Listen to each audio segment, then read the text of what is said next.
जय श्री राम, जय माँ काली। सभी भक्तों को प्रणाम, सभी सनातनियों को प्रणाम। जय श्री राम।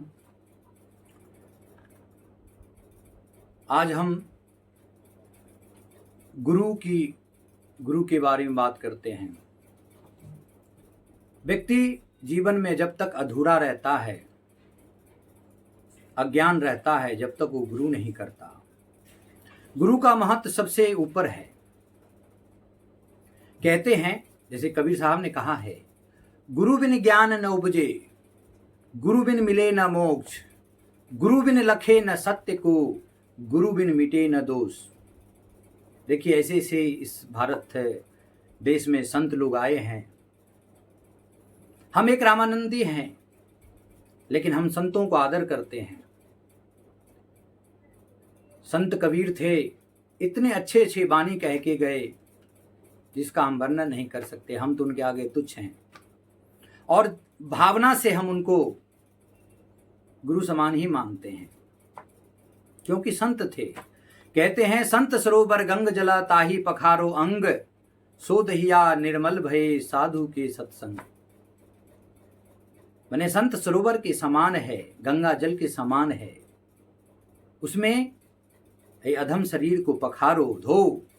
संत सरोवर गंग जला ताही पखारो अंग, और सोदहिया निर्मल भये साधु के सत्संग। परंतु अंदर में गंदगी नहीं रखना चाहिए। शरीर धोने से नहीं होता, मन को भी शुद्ध करना चाहिए, और मन शुद्ध भगवान के भजन से होता है। कबीर साहब ने कहा इस पे कि गंगा किनारे घर करो, पीबो निर्मल नीर, बिनु हरि सुमरन मुक्ति नहीं, कह गए दास कबीर। गंगा किनारे में आप घर कर लीजिए, डेली जल पीजिए, लेकिन हरि का सुमरन नहीं करिए तो भी आपका मुक्ति नहीं हो सकता। मुक्ति पाने के लिए तो हरि का चिंतन, हरि का याद करना ही पड़ता है। जैसे हम लोग एक भजन गाते हैं, 2 लाइन गुनगुनाता हूँ।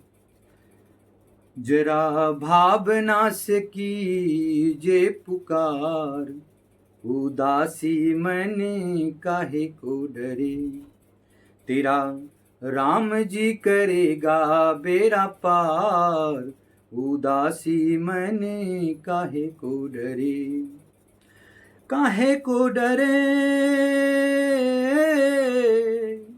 काहे को डरे, तेरा राम जी करेगा बेड़ा पार, उदासी मने काहे को डरे।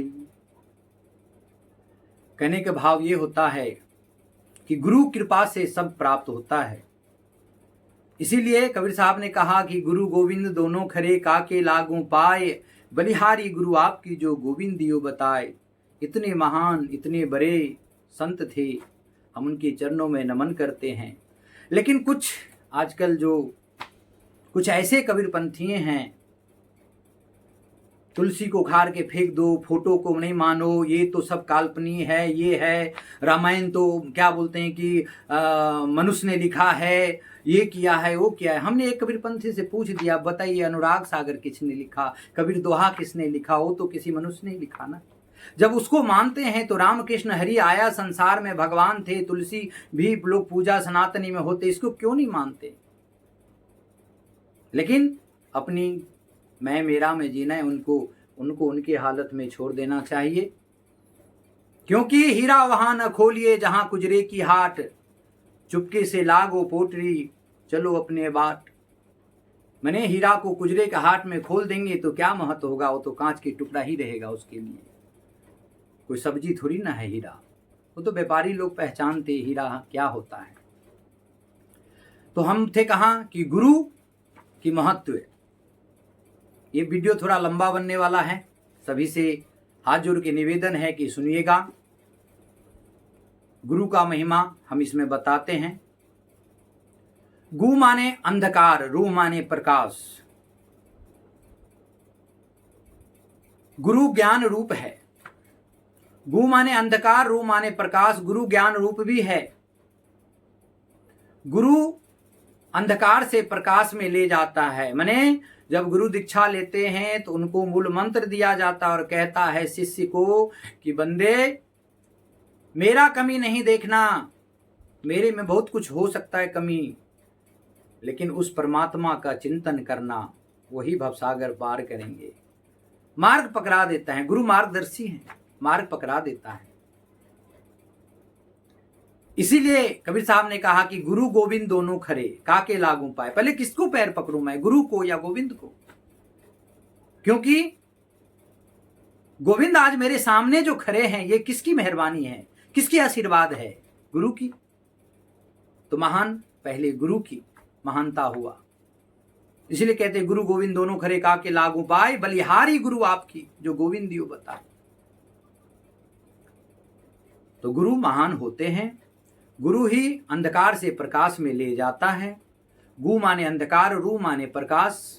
आप सुने होंगे बहुत लोग में ये भी कहता है कि रूह निकल गया, माने आत्मा निकल गया, ये कोठरी अंधकार हो गई। जब तक आत्मा है तब तक प्रकाश है, अन्यथा ये कोठरी का कोई काम का नहीं। माटी का शरीर है, माटी में मिल जाना है।